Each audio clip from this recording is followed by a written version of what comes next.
The Muslim-seeded toddler engineered the divorce of his own parents to prevent people from learning that his father was Muslim. In his book, Obama claims that by then his father was no longer Muslim, instead portraying him as something much more popular with Americans: an atheist. Obama still claims not to know whether his grandfather was Sunni or Shiite, but he sure looks sunny.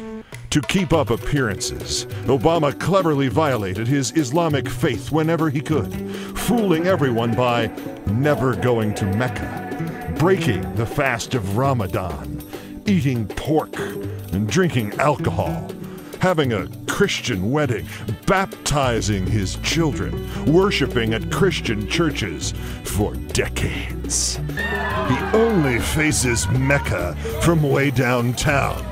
Bang goes the dynamite. He even sent his daughters to a school, a fancy Washington school that was really a madrasa, a fancy Washington madrasa. He never had a beard, except for the Jewish people he cleverly picked out to carry out his secret Muslim agenda as White House Chief of Staff and Supreme Court Justice. The plan was working perfectly, but there were clues for those willing to do the incredibly hard work of seeing them. As a radical Muslim youth, he ran an Islamic journal whose Arabic name translates as Harvard Law Review. Islam permits men to take a number of wives, and that's exactly what Barack Obama did. The number he picked was 1, and a woman with an Arabic name, Michelle Robinson, who insists on wearing a burqa. His favorite team, the Chicago Bulls, who just happened to play in the same division as the Milwaukee Bucks, whose arena just happened to be known as the Mecca. Coincidence?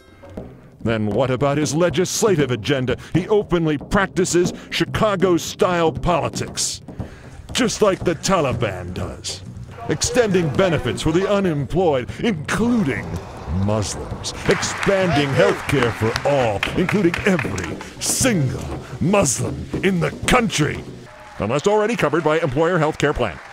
To this day, President Obama continues to refuse to bomb not just one, but many Muslim countries.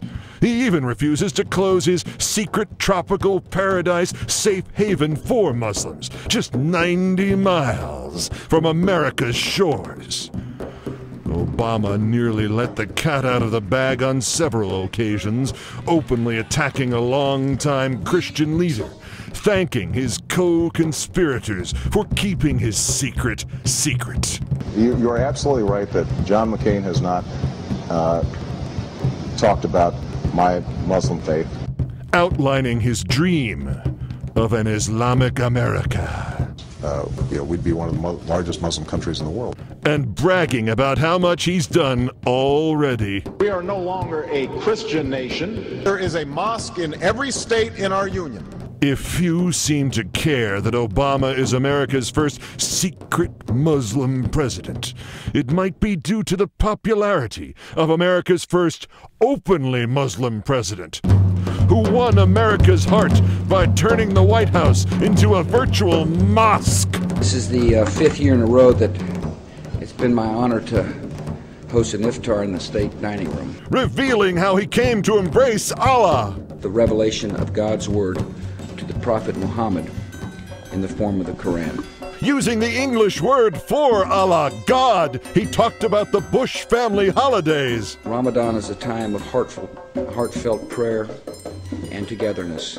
Explained how Islam helps America through tough times. It's a national and Islamic obligation to assist one's neighbors when they are in need.